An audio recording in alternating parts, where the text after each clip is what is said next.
एमा एक निडर व धर्मपरायण लड़की थी। उसका अपने ईश्वर पर जन्म से ही अटूट विश्वास था। वह अपनी मम्मी का दिया एक क्रॉस हमेशा अपने गले में पहने रहा करती थी। याद रखे कि अगर आप भूतों से निडरता पूर्वक पेश आएं और अपने ईश्वर को विश्वास भरे दिल से याद करें, तो शैतानी शक्तियां पास आने व नुकसान पहुंचा पाने में अपने आप को काफी असक्षम पाती है। अन्यथा आपका भूत से डरना ही भूतों का आपको मारकर आपकी आत्मा पर कब्जे का अधिकार देता है। इसीलिए एमा अभी तक जीवित थी और इस भयानक घड़ी का पूरी हिम्मत से सामना करने की कोशिश कर रही थी।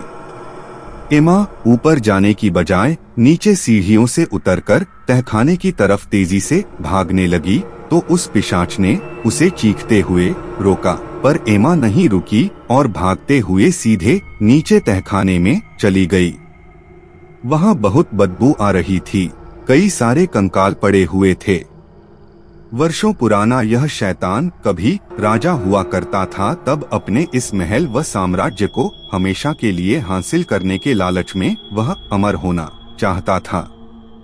तब उसने उस समय के एक बहुत बड़े तांत्रिक व जादूगर से अपने आप को जीते जी एक संदूक में बंद करवाकर मंत्र तंत्र से अपनी आत्मा को एक पिशाच व शक्तिशाली शैतान के रूप में सैकड़ों वर्षों से स्थापित कर रखा था, जो अब इतना शक्तिशाली बन चुका था कि कई काजी व फादर इसे समाप्त करने के चक्कर में खुद समाप्त हो चुके थे। कमरे की वर्षों पुरानी तांत्रिक प्रक्रियाएं व एक ताबूत जो बड़े ताला से बंद था। हालांकि उस संदूक की लकड़ियां समय के साथ साथ काफी कमजोर हो गई थी। सामने ही एक लोहे का हथौड़ा रखा हुआ था।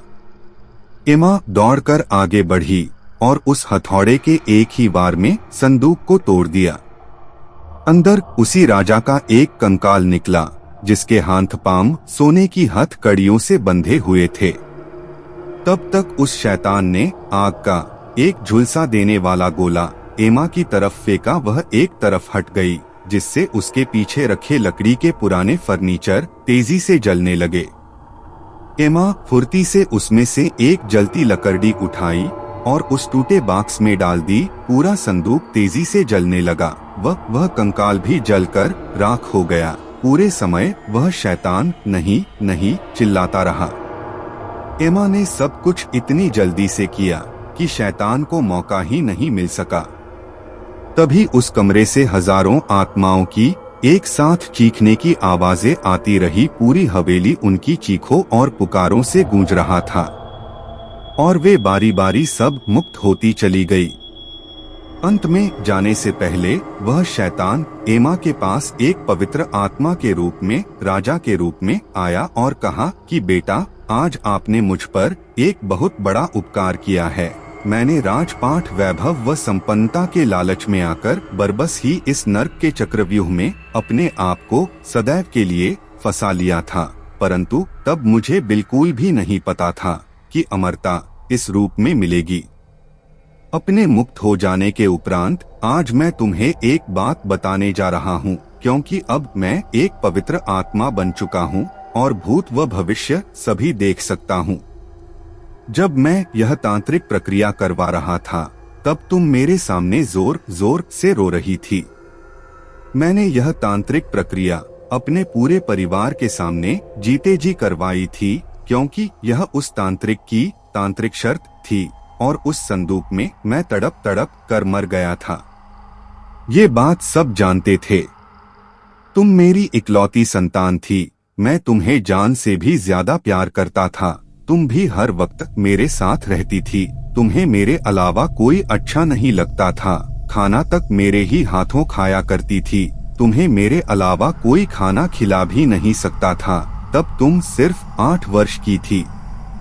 इसलिए जब मैं यह कर रहा था, तो मुझे हमेशा के लिए खो देने की वजह से तुम फूट फूट कर रो रही थी और कह रही थी कि पापा, मैं आपको एक दिन जरूर बचाऊंगी। तुम तो तब बच्ची थी, कुछ भी नहीं जानती थी, परंतु तुमने एक प्यारी सी पुत्री के रूप में अपने पिता को निर्दोषतावश एक बहुत बड़ा वचन दे दिया था। जो आज इतने वर्षों के बाद जाकर पूर्ण हुआ है और आज हमेशा के लिए मेरी मुक्ति हो चुकी है।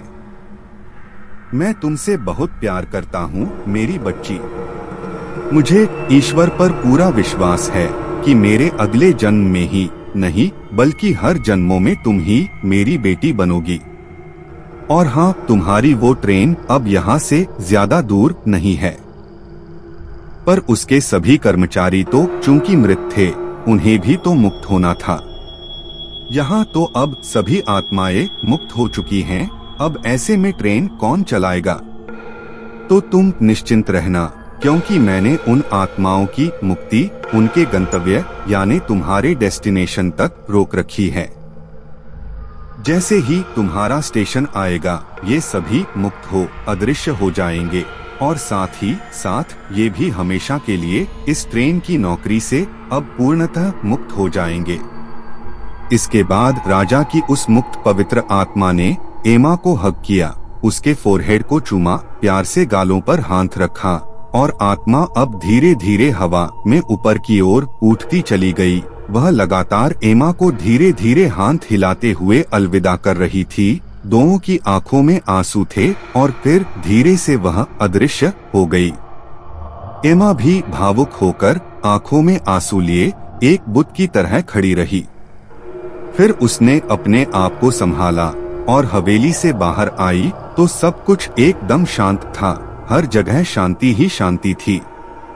कुछ दूर चलने पर ही उसकी ट्रेन खड़ी थी।